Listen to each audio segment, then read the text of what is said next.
My name is Don K. Preston. I am the president of Preterist Research Institute of Ardmore, Oklahoma. Well, we are looking at the resurrection of 1 Corinthians chapter 15, and we are examining it in the light of Romans chapters 5 to 8. We have been focused on Romans 8, 18 and following for a good little bit of time now, because this is such a critical relationship between the two passages. In Romans 8:18, Paul said in verse 17 that they would rejoice because they were partakers of the sufferings of Christ. And then he said, I reckon that the suffering of this present time is not worthy to be compared with the glory that is about to be revealed in us. When Paul uses this motif of the sufferings of Christ, the suffering of the present time, he then goes ahead and says, the whole creation groans in labor together until now.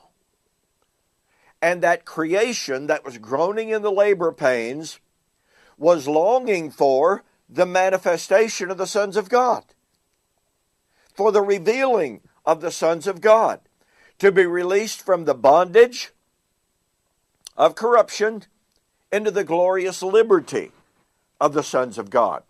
So here is Paul using this motif of suffering and labor pains in the context of waiting for the coming resurrection. As I've shared with you, Paul is drawing on what was known extremely well in Jewish eschatology, and that is what was known as the birth pains of Messiah. In both Jewish thought and in the Bible, obviously more important, there was a timeline. There was a narrative in thought that said in the last days, certain events were going to happen. Elijah would come. You would have the great tribulation, the great apostasy. You would have the resurrection.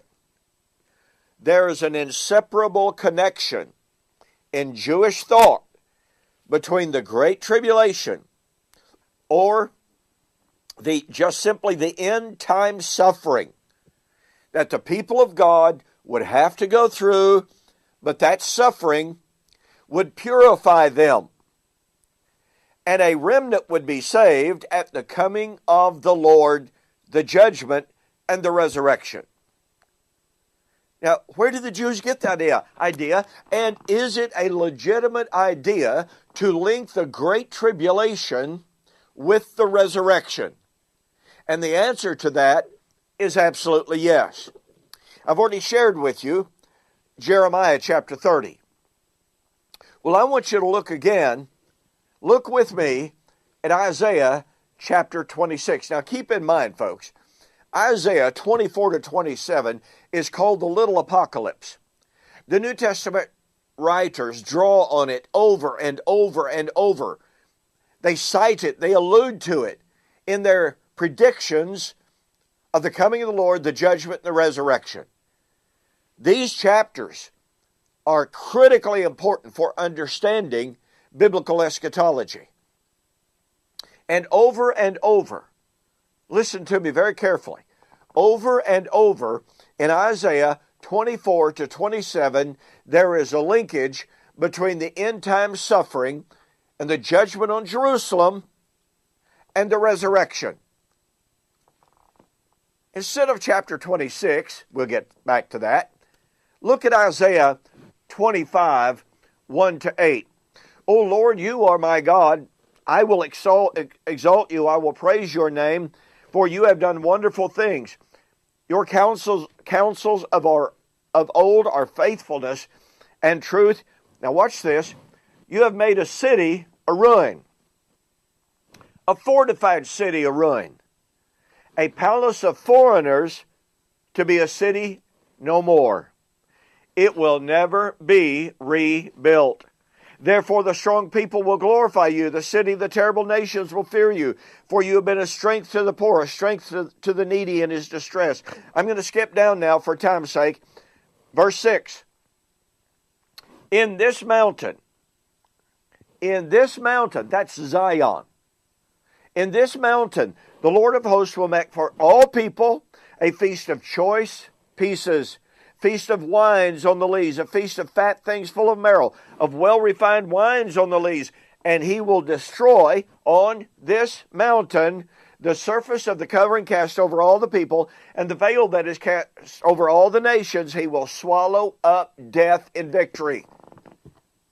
What? Did you catch it? Verses 1 to 3, the destruction of Jerusalem and the temple. You have made a fortified city a ruin. Now, by the way, the only city in the context here is the city back in chapter 24, verses 10 and following, the city that sat in the midst of the land inhabited by the people who had violated the covenant. This is Jerusalem. So he says, Lord, you have made a city, a fortified city, to be a ruin, and a city of, and the temple of foreigners. What's that? What's that? A temple of foreigners to be no more. You see, at this time, the temple had been corrupted. The most important thing to see here, and by the way, there's some translational issues here. Some translations say you have made the temple to be a temple of foreigners. I think that may be even the best. But do you see what's happening here? It's the destruction of Jerusalem and the temple. And in the context of what? The resurrection. On this mountain you will destroy death. But Paul says, quoting Isaiah 25:8, that's when the resurrection would be. He quotes Isaiah 25 as the ground and the basis and the source of his resurrection doctrine in 1 Corinthians 15. So, the resurrection of Isaiah 25 is the resurrection of 1 Corinthians 15. It's the resurrection of what? Romans 8, 18 and following. The resurrection of Isaiah 25 would be when Jerusalem and the temple were destroyed. Therefore, the resurrection of Romans 8 and 1 Corinthians 15 would be when Jerusalem and the temple were destroyed. Folks, that's during the time of the Great Tribulation.